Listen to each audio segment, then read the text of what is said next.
اعوذ بالله من الشیطان الرجیم بسم الله الرحمن الرحیم. د جنوبي پښتنې خاورې ښاغلو پښتنو الله متل خاد او آباد لره. الله دې د نړۍ ټول پښتانه چې دي نو هغه تل خاد او آباد لري. ښاغلو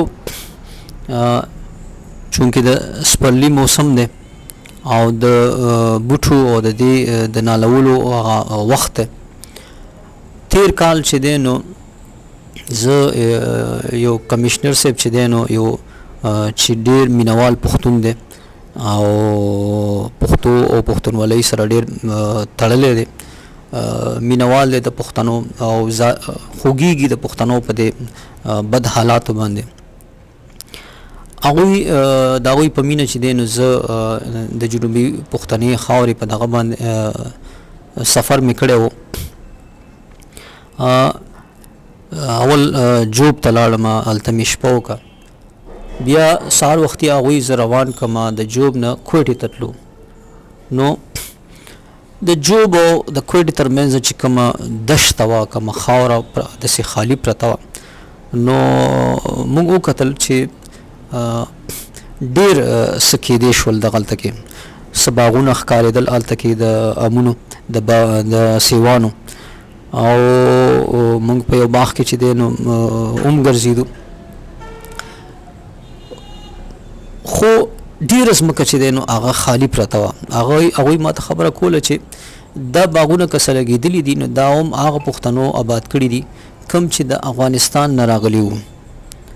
او دلته لږ وخت یې تېر کړی و، آباد شوي وو، نو هغوی دا آباد کړي دي او نن هم چې دی نو دا آباد دي. خو د بده مرغه د دې چې خپل کم پښتانه دي نو هغه یا خو ناپوهي ده او یا چې دی نو هغه بیخي داسې ناراسته دي چې هغه خاوره آباده نه کړه،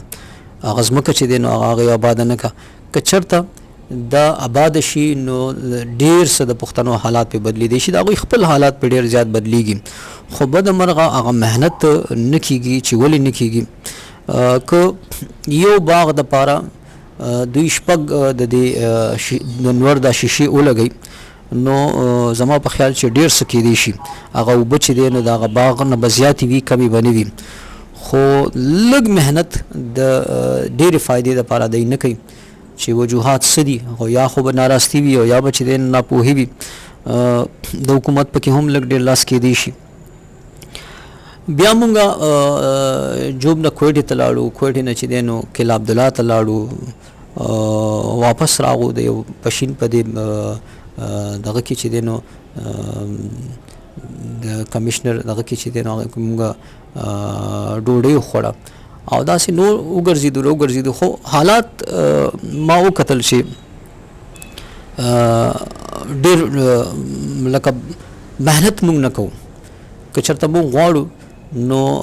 مونږ دغه سیمه چې دی نو دا ګل کولی شو، او د مدار مرغه اوس خو یو ډیران ته جوړ دی، چېرته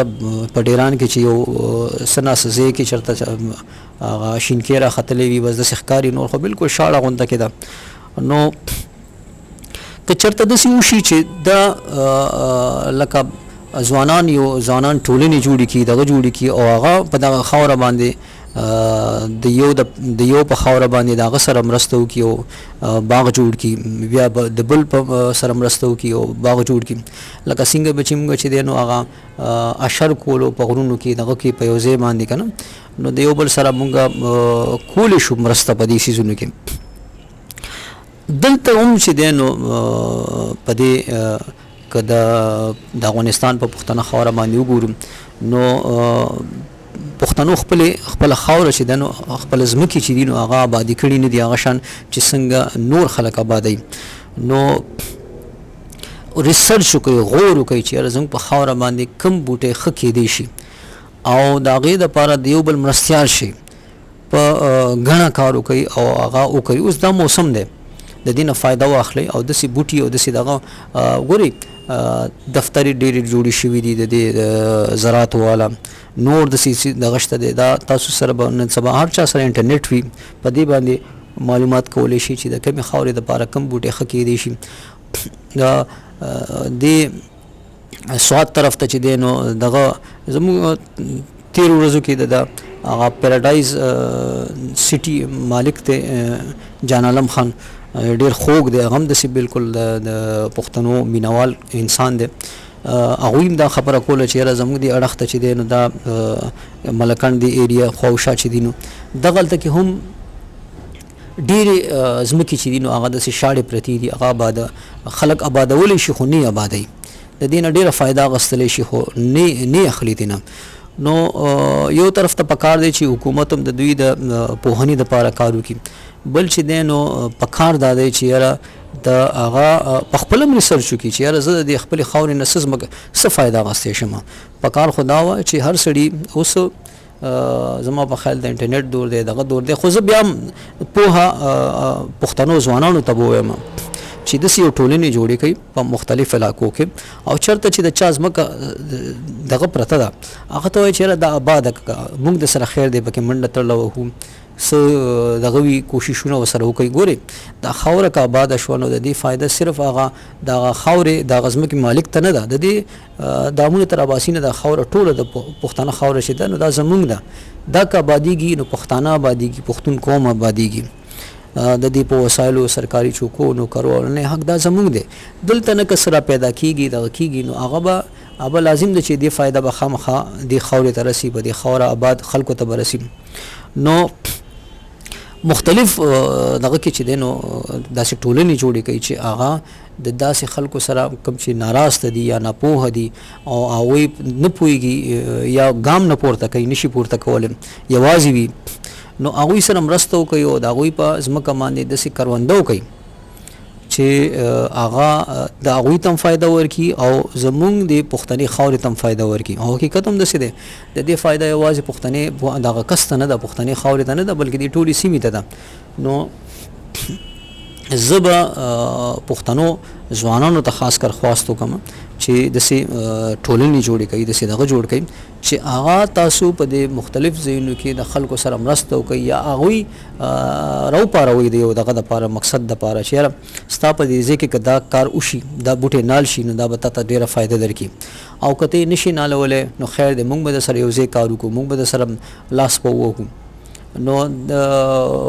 پکار دی چې پښتانه ځوانان چې دی نو دا ذمهواري په سر واخلي، د دې دپاره مختلف ځایونو کې ټولنې جوړې کړي.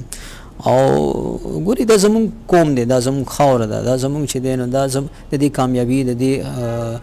زموږ کامیابي ده. که دا شته کېږي موږ شته کېږو، زموږ دا ځوانان چې دی دا په پردو خاورو په پردو کورونو کې ډریوریانې او چاکریانې او دا چوکیداریانې دا به نه کوي که نه، نو دا بادول دي. او زما په خیال چې پښتانه ځوانان چې کوم نن په دې انټرنیټ پوهېږي، په دې دغه ریسرچ پوهېږي، دغه پوهېږي، نو هغوی له پکار دي چې هغوی ریسرچ وکړي، دغه وکړي، د دې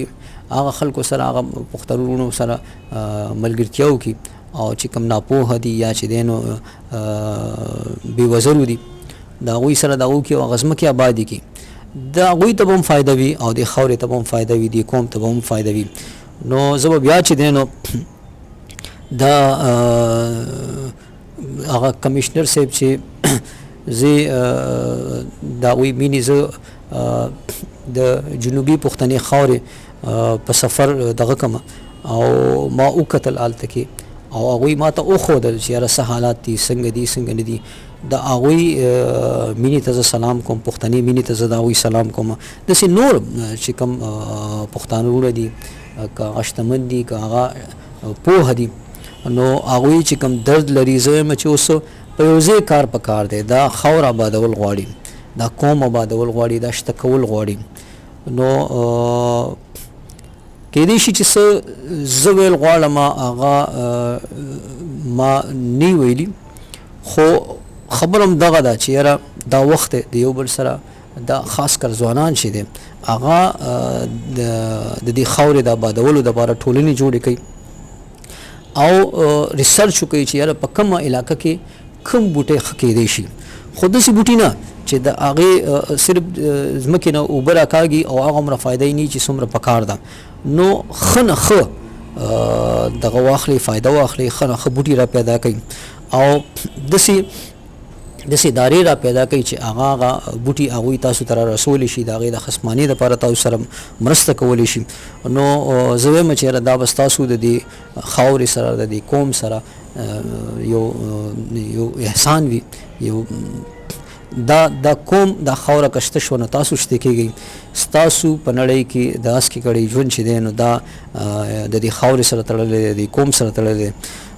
الله متل خاد او بار لره مننه.